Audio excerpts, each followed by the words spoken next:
Elle a retrouvé sa mère dans le silence d'un cimetière. Mais ce que l'Apache a découvert dans son médaillon a bouleversé toute la région. Le vent soufflait doucement entre les pierres anciennes du cimetière. L'air était frais, et un léger brouillard flottait au-dessus du sol. Le silence était profond, comme si même les oiseaux respectaient ce lieu sacré. Au centre de ce calme étrange, une jeune fille était agenouillée devant une tombe en bois.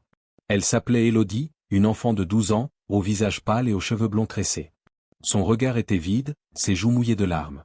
Elle tenait fermement un petit médaillon d'argent dans ses mains, taché de sang. Ses doigts tremblaient, mais elle refusait de le lâcher. « Maman, pourquoi tu es partie ?» murmura-t-elle dans un souffle à peine audible. Un bruissement dans les feuilles attira soudain son attention. Un homme apparut entre les arbres, avançant lentement parmi les tombes.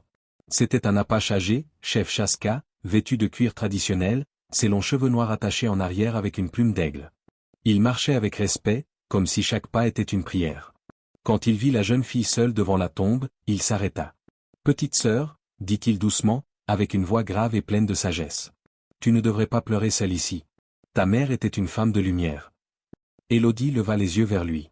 Ses pupilles vertes étaient remplies de douleur et d'incompréhension. « Vous êtes Chaska ? Maman disait que vous viendriez un jour. » Le vieil homme s'agenouilla lentement à côté d'elle.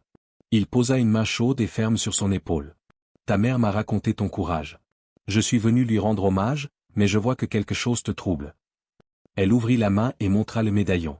Le sang, encore frais, formait des traces sombres sur le métal brillant. Chaska prit l'objet avec beaucoup de respect. Son regard se fit grave. « Ce sang est récent. Il parle. Ta mère a peut-être laissé un message. » Élodie hocha la tête, les larmes toujours présentes. « Ils sont venus la nuit. Maman m'a caché. Puis, il y a eu des cris. Et puis, plus rien. » Chaska ferma les yeux un instant. Le vent se leva.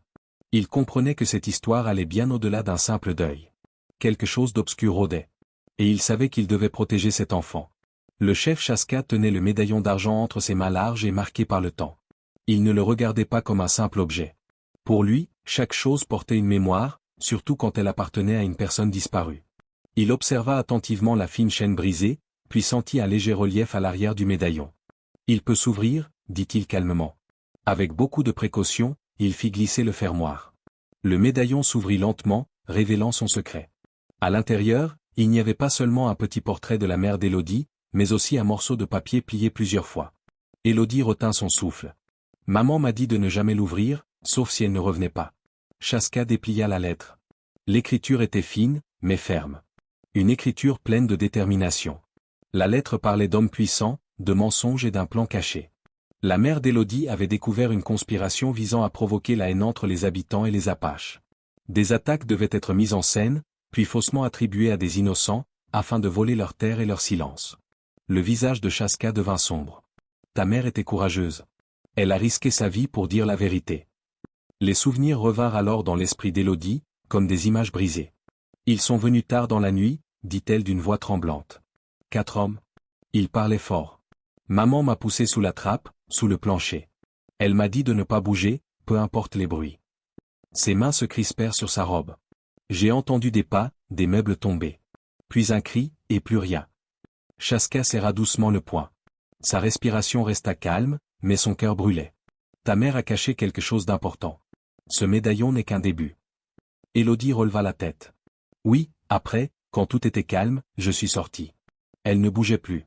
Mais avant de fermer les yeux, elle a touché le médaillon et a murmuré, « La vérité doit vivre point. » Le chef Chaska comprit alors. Le sang sur le médaillon n'était pas un hasard. C'était une marque. Une preuve. Ce message est dangereux, dit-il. Mais il est aussi puissant. Et maintenant, il te lie à un destin plus grand. Il regarda autour d'eux. Le cimetière semblait toujours paisible, mais le danger approchait. Nous ne sommes plus seuls, petite sœur. Et ceux qui ont fait cela te chercheront. Élodie hocha la tête. Elle avait peur, mais elle n'était plus perdue. Elle n'était plus seule. Le vent tournait dans le vieux cimetière, soulevant un peu de poussière. Élodie serrait le médaillon contre sa poitrine. Chef Chaska, accroupi près d'elle, continuait de relire les mots écrits par sa mère. Son visage restait calme, mais ses yeux étaient sombres. Il sentait que le danger approchait. Et il ne se trompait pas. Au loin, des sabots résonnèrent sur le sol sec. Un groupe de cavaliers approchait rapidement. 6 hommes à cheval, tous armés, s'arrêtèrent à l'entrée du cimetière. Leurs montures soufflaient fort, et la poussière soulevée cachait leurs visages. Mais l'homme qui descendit le premier de cheval n'avait rien d'un inconnu. Son regard était froid, son sourire forcé. Il portait un manteau noir, et son revolver brillait à sa ceinture. Bien, bien. Regardez-moi ça, lança-t-il d'un ton moqueur. Un Apache en train de kidnapper une petite fille blanche.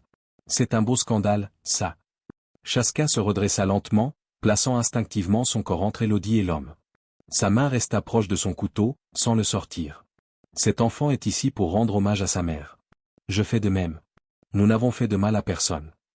Tu parles bien, pour un sauvage, répondit l'homme avec mépris. Mais je me souviens de toi. Tu étais à Milleres Creek, non? Là où sept colons sont morts. Le cœur d'Élodie battait plus vite. Ce visage, cette voix, elle les connaissait. C'était lui. Il était là, la nuit où sa mère.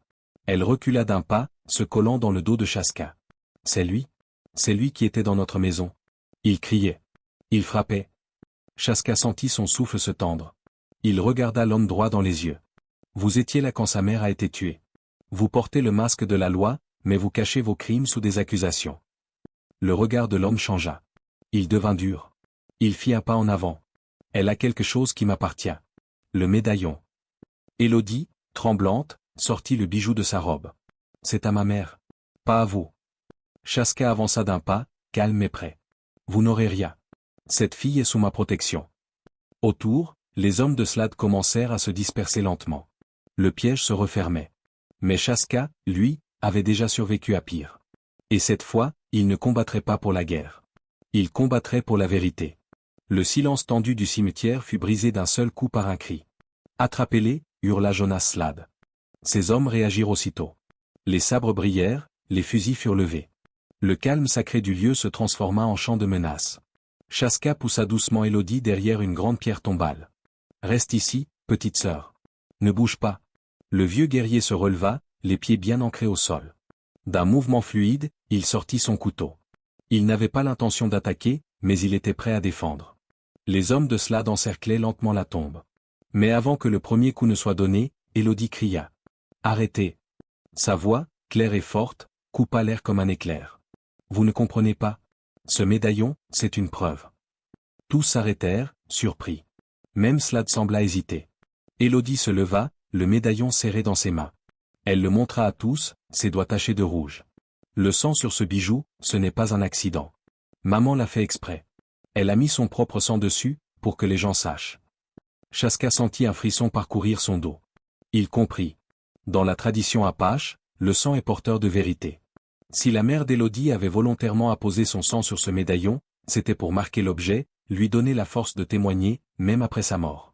Il s'avança lentement à côté de la jeune fille. Elle a transformé ce médaillon en preuve vivante.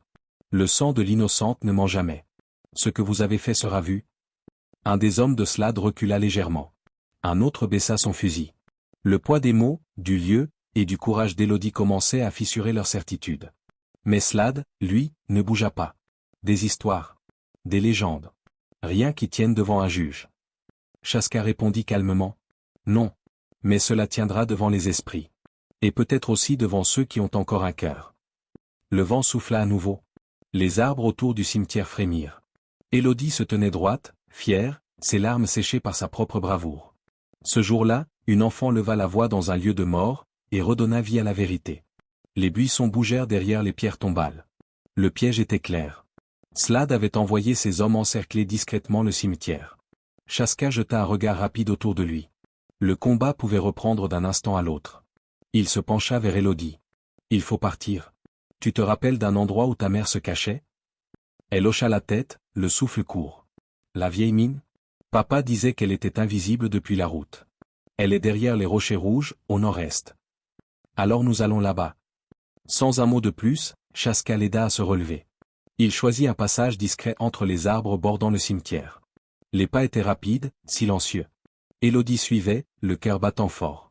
Chaque craquement de branche leur paraissait un danger. Mais Chaska connaissait la terre.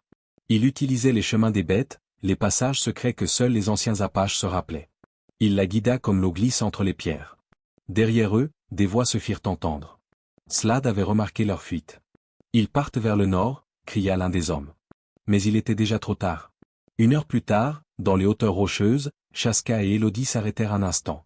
Le vent soufflait plus fort ici, et les collines cachaient bien leur présence. La terre changeait de couleur. Les pierres devenaient rouges, le sol plus sec. Nous approchons, dit Chaska en observant les environs. Élodie désigna une faille étroite entre deux rochers. C'est là. Mon père appelait ça la gorge du renard. Il disait que personne ne pouvait voir ce chemin de loin. Ils entrèrent dans le passage. Il était si étroit qu'ils devaient marcher l'un derrière l'autre. Les bruits des poursuivants étaient maintenant lointains. Ils étaient seuls, pour le moment. Chaska s'arrêta devant une ouverture sombre dans la roche. La vieille mine. Nous resterons ici pour l'instant. Ces lieux sont anciens. Ils nous protégeront.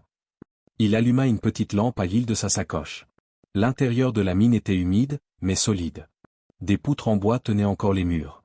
Élodie s'assit, fatiguée mais soulagée. Merci, je crois que ma mère nous a guidés ici. Chaska acquiesça. Et maintenant, c'est toi que les esprits guideront. Car la vérité que tu portes, vaut plus que de l'or. L'intérieur de la mine était froid et silencieux. La lampe de Chaska projetait des ombres dansantes sur les parois. Des poutres anciennes craquaient parfois, mais elles tenaient encore debout. L'air sentait la terre, l'humidité, et le bois vieilli. Élodie suivait le vieux guerrier apache. Ses pas résonnaient doucement dans le silence. Tout au fond de la galerie, derrière une pile de vieilles caisses en bois, elle vit une planche légèrement déplacée. « C'est ici, murmura-t-elle. Maman m'a dit un jour qu'elle cachait des choses là. Des choses trop dangereuses pour rester à la maison. » Avec l'aide de Chaska, elle retira les planches. Derrière, un petit coffre en fer était dissimulé dans la roche. Elle l'ouvrit lentement. À l'intérieur, il y avait une pile de papiers soigneusement rangés, une carte repliée, et un carnet à la couverture de cuir. Les mains d'Élodie tremblaient légèrement en les sortant. Chaska s'assit à côté d'elle. Ensemble, ils commencèrent à lire les documents, à la lumière chaude de la lampe. Il y avait des lettres, des notes, des copies de télégrammes. Tous parlaient d'un même sujet, un projet organisé pour faire disparaître les tribus de la région. Les attaques violentes devaient être déguisées en conflit entre colons et indigènes. En réalité, c'était un plan pour s'emparer des terres, les revendre, et y faire passer une ligne de chemin de fer. Élodie serra les dents. Il voulait accuser les Apaches, pour justifier la guerre. Chaska hocha la tête, son regard grave. Et ce plan est signé, par qui? Élodie tourna lentement une lettre timbrée d'un cachet officiel. Son regard se figea.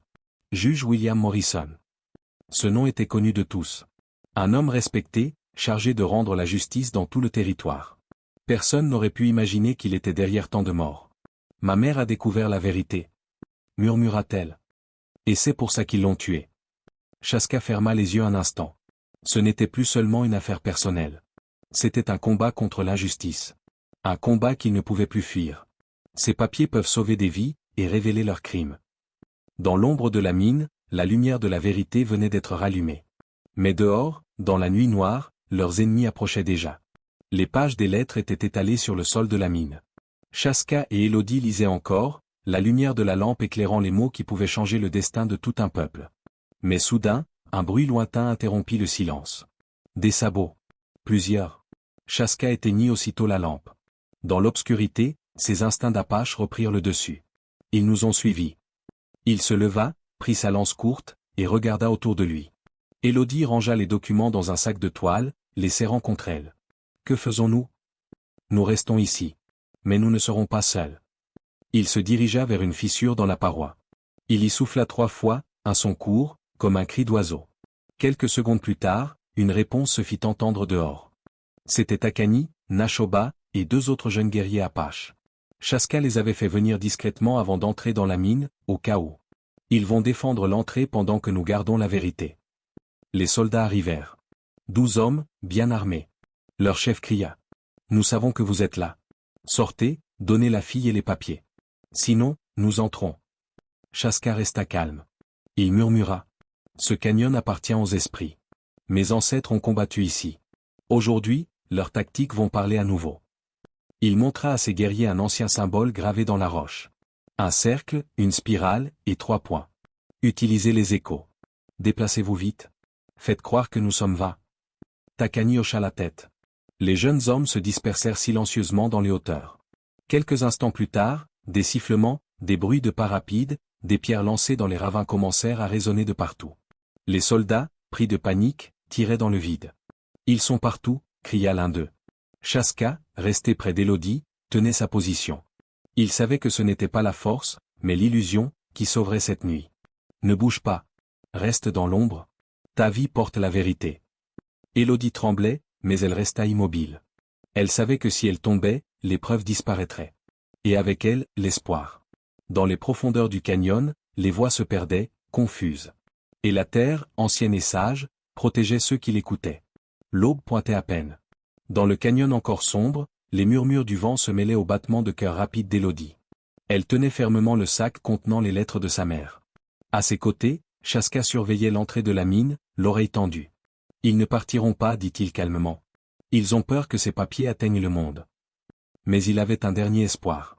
Avant que les soldats n'arrivent, Takani avait réussi à envoyer un télégramme secret au bureau du shérif de la ville voisine. Un message bref, corruption. Preuve. Danger. Venez armés. Et maintenant, il fallait tenir. Les premiers coups de feu éclatèrent. Les soldats de Morrison, bien équipés, encerclèrent la mine. Chaska et ses guerriers, cachés dans les rochers, utilisaient les vieilles tactiques de leurs ancêtres. Bouger vite, viser juste, ne jamais se montrer deux fois au même endroit. Élodie resta au fond de la mine, protégée par une paroi de pierre. Les papiers étaient enroulés dans un tissu sec, le médaillon noué autour. Elle entendait les tirs, les cris, les ordres. Mais elle ne bougeait pas. « Tiens bon, petite sœur, murmura-t-elle pour elle-même. Tu n'as pas peur. Tu portes la vérité. » Une heure passa. Puis deux. Puis, un autre bruit retentit au loin. Des sabots. Un grand groupe. Un homme cria. « Shérif Grieve. Police fédérale. Déposez vos armes. » Le combat s'arrêta net. Jonas Slade tenta de fuir par l'arrière du canyon, mais Chaska le bloqua d'un geste rapide.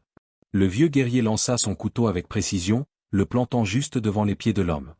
Assez couru, assassin. Peu après, le shérif et ses hommes entrèrent dans la mine. Élodie sortit du fond, ses yeux fatigués mais décidés. Elle tendit les documents, puis le médaillon taché de sang. Ce sang est celui de ma mère. Elle l'a mis là pour prouver qu'il a tué. Et pourquoi? Le shérif ouvrit la lettre principale, lut quelques lignes, puis se tourna vers ses hommes. Arrêtez le juge Morrison. Et ce Slade aussi. Ce n'est plus une rumeur, c'est une preuve vivante. Le médaillon devint l'objet central du procès. Son sang parlait, même sans voix. Et la justice, enfin, commença à écouter. Le soleil se levait doucement au-dessus des collines rouges. L'air était paisible. Le vent transportait l'odeur des pins et du feu de bois. C'était le début d'un nouveau jour, dans une vie nouvelle. 6 mois s'étaient écoulés depuis le combat dans le canyon. Depuis que la vérité avait éclaté. Le nom du juge Morrison était désormais synonyme de trahison. Les journaux avaient raconté son procès, les preuves accablantes, et le courage inattendu d'une jeune fille de 12 ans, Élodie Harper. Mais Élodie ne vivait plus parmi les gens des villes. Elle avait été officiellement adoptée par le clan Apache de chef Chaska. Une cérémonie avait eu lieu, sous la lumière du feu, avec les anciens autour. Chaska l'avait appelée « fille du pont », celle qui relie deux mondes sans les trahir. Elle vivait maintenant dans un village Apache proche de la rivière. Sa cabane était simple, mais remplie de chaleur et de souvenirs. Ce matin-là, elle s'habilla avec soin. Elle portait une robe traditionnelle, cousue par les femmes du village. Du cuir souple, décoré de perles claires. Sa chevelure blonde était désormais tressée avec des plumes fines et des perles rouges, symbole de force et de respect. Mais au centre de sa poitrine, accroché par une chaîne réparée, brillait toujours le médaillon d'argent. Il avait été poli. Le sang avait disparu, mais pas la mémoire. Elle posa la main dessus. À l'intérieur, la photo de sa mère et la lettre restaient là, intactes. Elle les relisait parfois, en silence. Non pour pleurer, mais pour se rappeler ce qu'il fallait défendre, la justice, la vérité, et les innocents. Chaska arriva, marchant calmement. Il s'assit près d'elle, sur une pierre plate. « Tu as grandi, petite sœur. » Élodie sourit doucement. « J'ai seulement écouté ce que maman disait.